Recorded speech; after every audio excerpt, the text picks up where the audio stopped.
these issues. The Malaysia-Singapore maritime boundaries. We have also made progress by implementing the recommendations of the Singapore-Malaysia Working Group, which include the suspension of the implementation of the Johor Bahru port limits of Tanjung Piai and Singapore port limits of Tuas. As the saying goes, good fences make good neighbors. We will now proceed to maritime boundary delimitation in the area. A new committee will be established for this purpose and will commence by next month. Ultimately, Malaysia believes it is important to delimit all outstanding maritime boundaries between Malaysia and Singapore, and not only to delimit the area surrounding the port limits. It should be for the whole boundary. Airspace issues. Malaysia and Singapore have a long history of aviation cooperation. We are also members of the International Civil Aviation Organization and continue to work together at this international platform for mutual interests. In the spirit of bilateral cooperation, both ministers of transport managed to reach an understanding on certain airspace issues, and a joint statement was issued on the 6th of April 2019, highlighting among landing system, highlighting among others the agreement for Singapore to withdraw instrument landing system for Seletar Airport and Malaysia to suspend the permanent restricted area over Pasir Gudang airspace indefinitely.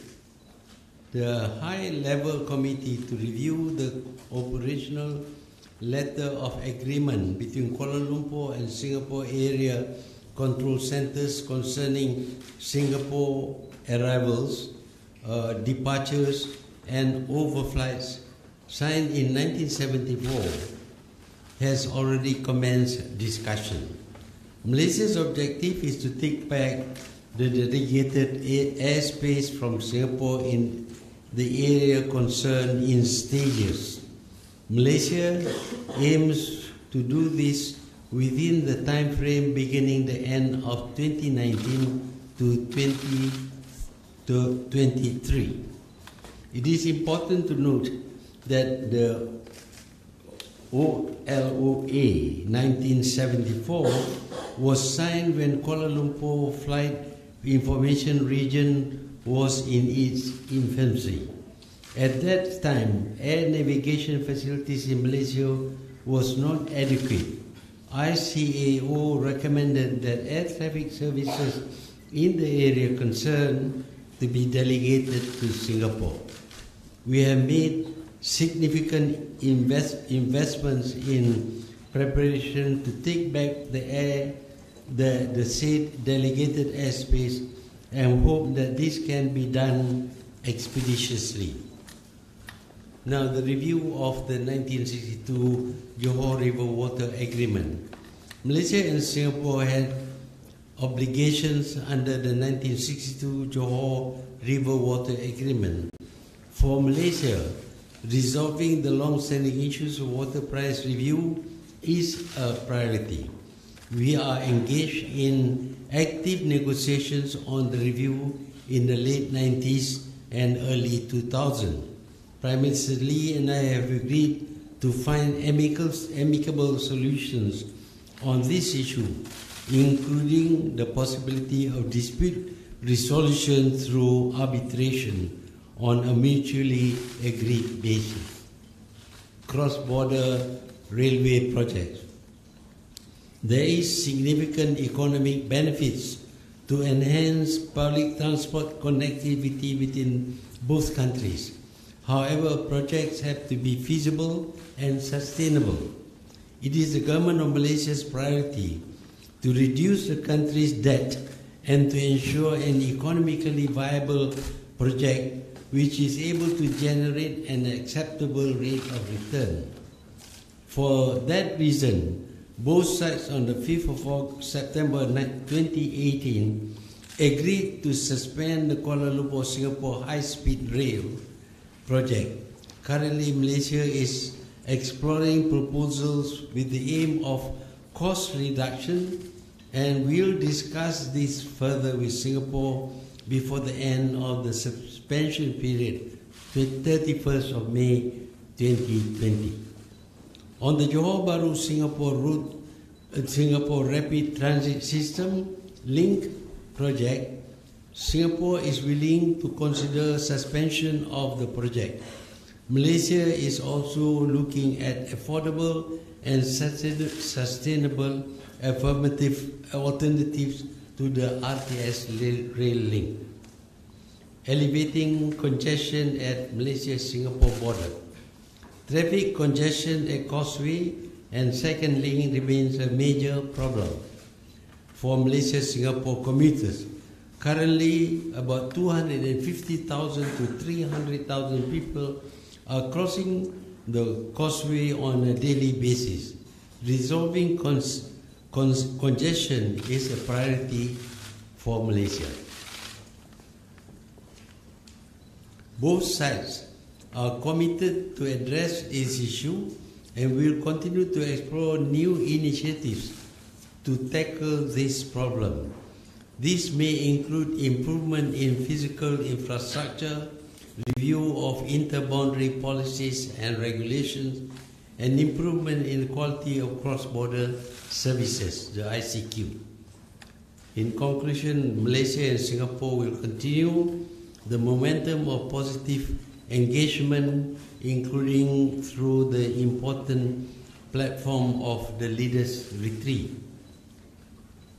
In addition to that, I would like to say that I was invited by Prime Minister Lee to attend the celebration of the 200th anniversary of the founding of Singapore, and I have very gladly accepted.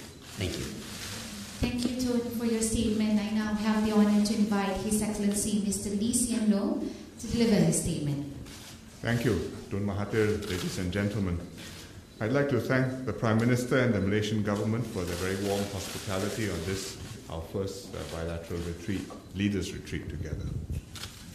Our relationship between the two countries is rooted in long history and strong family and business ties. And this has remained unchanged even with the new Malaysian government. And we've worked hard to strengthen these ties and to overcome issues which have arisen. For example, when Malaysia informed us of their wish to review the KL-Singapore high-speed rail, we worked out a suspension arrangement together. Today, the Prime Minister and I affirmed our commitment to a cooperative and forward-looking bilateral relationship. And we also addressed current bilateral issues, including maritime boundaries and airspace. On maritime boundaries, we have made progress to de-escalate the situation at sea and avoid further incidents. The two foreign ministers agreed to implement several measures, and this has been done. And with this implementation, we are commencing negotiations on the boundary delimitation within a month. On airspace, Malaysia has suspended its restricted area over Pasir Gudang, while Singapore has withdrawn the instrument landing system procedures at Seletar Airport. And this clears the way for Malaysia's Firefly airline to start services to Seletar Airport, which I understand the inaugural flight will be on the 21st of April. Malaysia has also stated its intention to review the existing arrangements for air traffic services provision over southern peninsular Malaysia, and Singapore is ready to discuss this matter with Malaysia. The key considerations are the safety and efficiency of air traffic operations and the needs and interests of both countries. I told Dr. Mahathir this is a complex matter that will involve consulting many stakeholders, including airlines and ICAO, and it cannot easily be rushed. Civil aviation is growing rapidly in both countries. KLIA and Changi have both become major regional airports, each serving more than 60 million passengers a year. The volume will grow, and as I told the ministers, I think KLIA has greater capacity to grow than Changi, because Changi is building a third runway, and I think that's the limit, whereas KLIA already has 3 runways and has space to build 5. So what we have will grow, and it's important for both countries that this growth be facilitated and be enabled to take place safely, and that is in both countries' interests. Therefore, we will work with Malaysia to review the airspace delegation arrangements with this in mind. I also discussed with Tun Mahathir the issue of water. He had raised this with me last November, and our respective positions are well known. And Singapore's position is that Malaysia has lost its right to review the water price, but we agreed last November that our 2 Attorneys General would meet to understand each other's legal positions. This time I told Dr. M that the Attorney Generals have met and they will continue meeting, and I think they will make progress. But from Singapore's point of view, there are 2 concerns that we have concerning Johor water. Firstly, pollution, because just last week the PUB waterworks at Kota Tinggi had to shut down because of high ammonia levels. And the source was traced to an palm oil mill in Sidang, in the catchment area. And if Johor River suffers an incident like that, which happened in Sungai Kim Kim recently, I think it will be disastrous for both countries. So that's one concern we have. And the other concern is the long-term sustainable yield of the Johor River. Johor has built water plants on the river upstream of PUB's waterworks at Kota Tinggi. One is Loji Air, the other one is Semangga Water Treatment Plant. And these plants combined, plus the Kota Tinggi waterworks belonging to PUB, draw from the Johor River quite possibly more water than the river can sustain. So we need to study how to meet both Johor and Singapore's water requirements for the remainder of the water agreement. It's in both countries' interest to work together to ensure sustainable water supply for both sides, because this will reduce the potential for conflict between the 2 countries. And we agreed that the 2 AGs will continue their dialogue to understand each other's perspectives and concerns, and Dr. Mahathir said he had also asked Minister Saifuddin to be responsible for this matter on the Malaysian side, and I said my Foreign Minister, Minister Vivian, will discuss this matter with Saifuddin. Tun Mahathir and I also discussed our ongoing connectivity projects on the RTS link. Minister Anthony Loke has told Minister Koh Boon Wan that while Malaysia still supports such a link, they wish to request to suspend the project for 6 months to assess their options. I understand Malaysia's position. We've tasked our AGs to work out a supplemental agreement quickly to give effect to the suspension, similar to what we did for the HSR suspension last year. We also discussed the broader question of congestion at the causeway, and as Dr. Mahathir pointed out, the RTS link will not solve the problem of motorcyclists who come into Singapore. I said yes, we have to expand the capacity of the CIQs on both sides to process the people who are crossing, because the numbers will grow. And Singapore has plans to expand our CIQ further, and these are things which will take some time, but they will eventually make a significant dent in the problem. For the HSR, we still have the suspension agreement runs until May next year. Singapore continues to see this as a good project, but we understand why Malaysia needs time to review the costs and the alternative options, and we look forward to receiving a proposal from Malaysia soon so as to be able to work with them to find a way forward that will work for both countries. Beyond these topical bilateral issues, the broader Singapore-Malaysia relationship continues to grow. We are each other's second largest trading partner. Our ties between business communities remain strong. The Singapore Manufacturing Federation is renewing its MOU of collaboration with the Federation of Malaysian Manufacturers, and the Joint Ministerial Committee on Iskandar Malaysia, chaired by Minister Azmin and Minister Lawrence Wong, are working to further cooperation on multiple fronts. As close neighbors, Singapore and Malaysia must expect issues to arise between us from time to time. But provided we can address them in a constructive spirit, we can manage the problems, contain the side effects, and work towards win-win outcomes. So I'd like to thank Prime Minister Mahathir again for his warm hospitality. This year, Singapore is commemorating our bicentennial. It's 200 years since Stamford Raffles landed in Singapore and the history of modern Singapore began. We will be holding a special National Day parade at the Padang, and I'm very glad that Tun Mahathir and Tun Siti Hasmah have accepted my invitation to visit Singapore on the 9th of August for our National Day parade. Thank you very much. Thank you, Your Excellency, for the statement. Now, ladies and gentlemen, members of the media, the floor is now open for Q&A session. We will begin with the first question from Media Corp Singapore, please. Can we have a mic there? Yes. Good afternoon, Prime Ministers. I'm Afifa from CNA.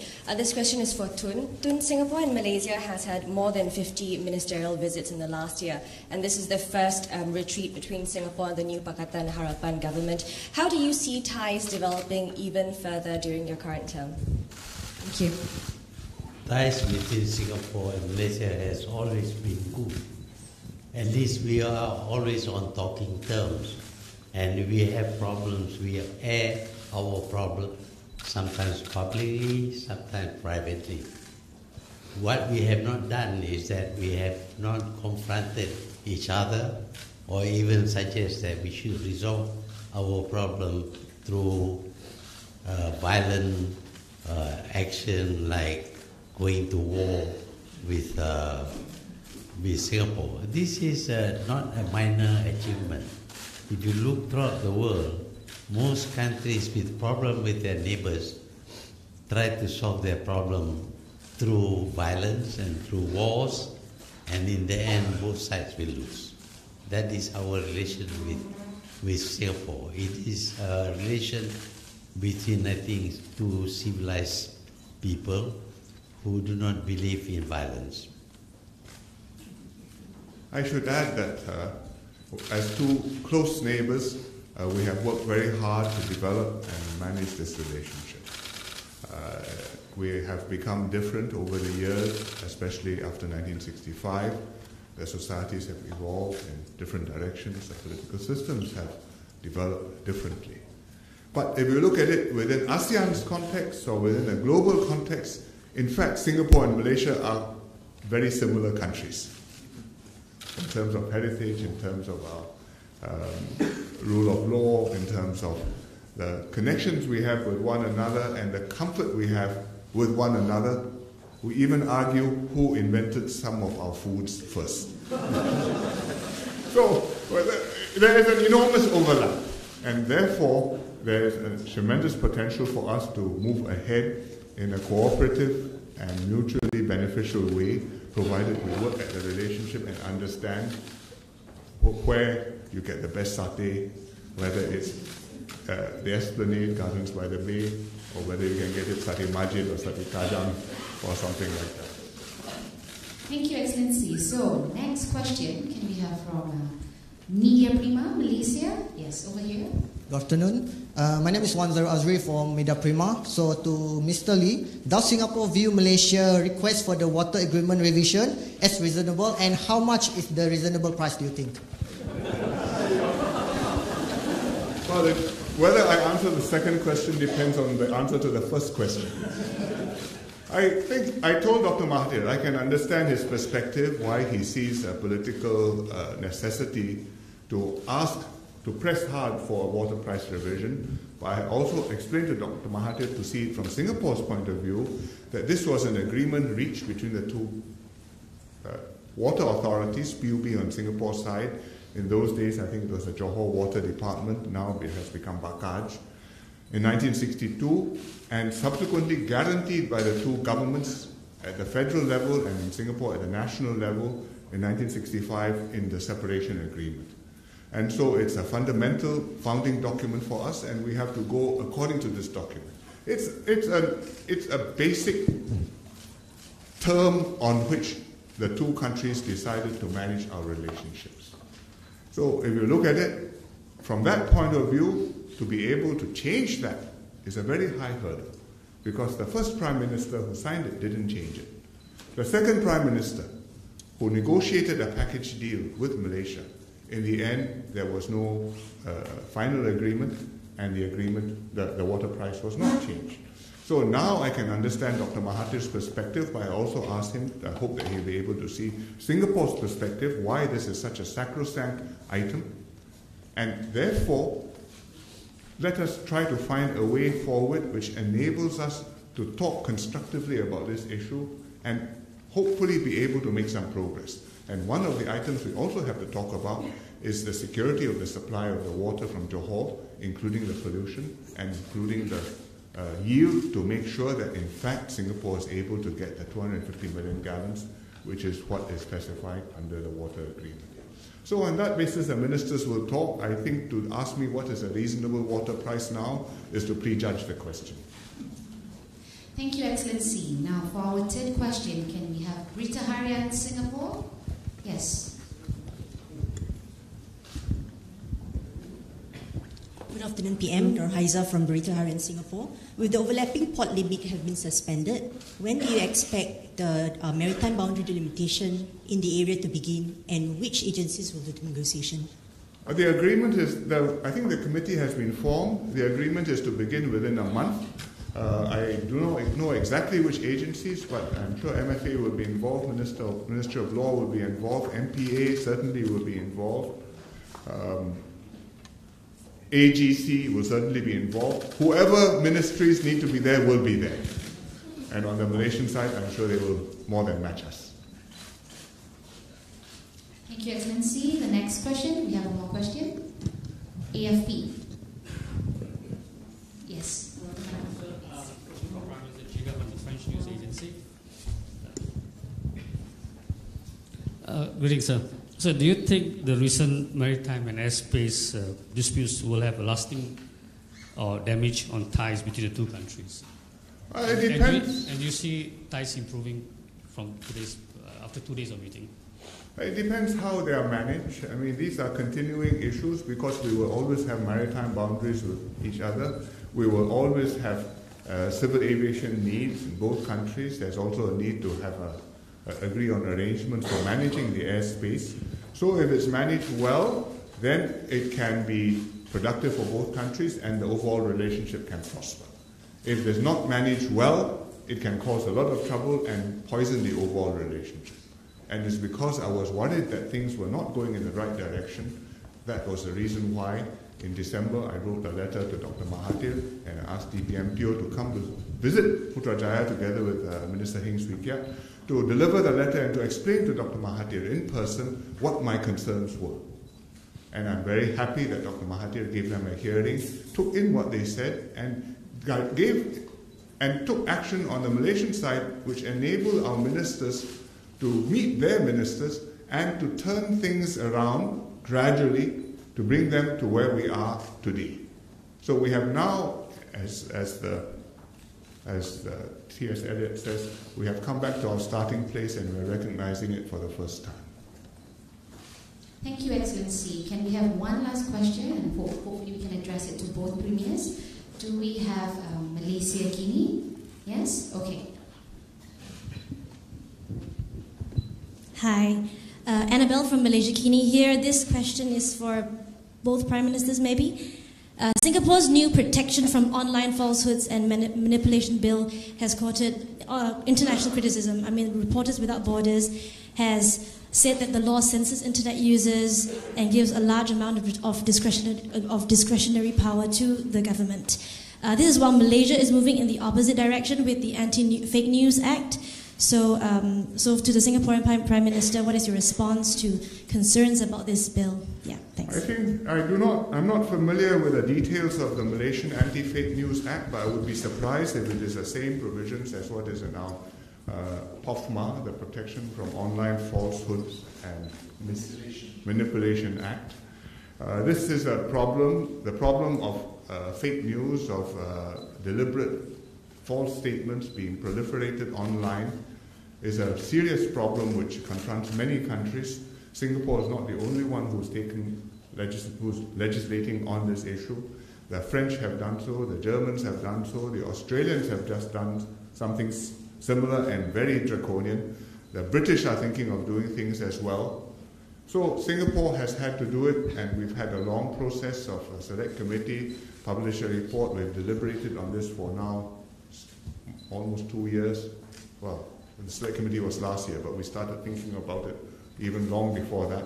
And finally, we have got this bill, and it's going to be debated in the House, and I hope eventually it will become legislation. So I'm not surprised that Reporters Without Borders criticizes it. They criticize many things about Singapore's media management, but what we have done has worked for Singapore, and it's our objective to continue to do things which will work for Singapore. And I think POFMA will be a significant step forward in this regard. Well, in the case of Malaysia, we have made a promise that we will do away with the anti-fake news law. That is because this is what the people want, and we respect the people who actually voted us into power. On the other hand, of course, we know that the present social media can be abused quite seriously. For us, that means that we have to learn how to handle such fake news. But when we have a law that prevents people from airing their views, then we are afraid that the government itself may abuse the law, as happened in the last government. We do not want any government, this one and succeeding one, to make use of the law in order to tell fake news. The government itself to create fake news in order to sustain themselves. But of course, it will be difficult to handle, but we believe that we can accept the challenges and we can handle them.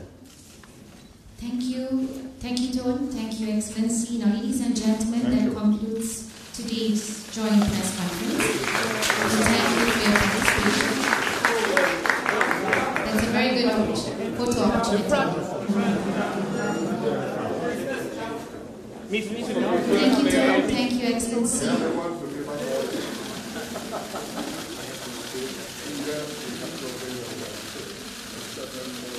Many snapshots for the memoirs. Thank you. Announcing the departure of the Honorable Tun Dr. Mahathir Mohamad, Prime Minister of Malaysia, and His Excellency Mr. Lee Hsien Loong, Prime Minister of the Republic of Singapore.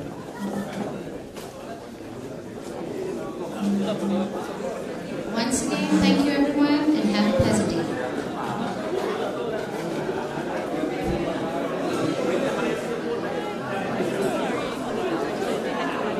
Good.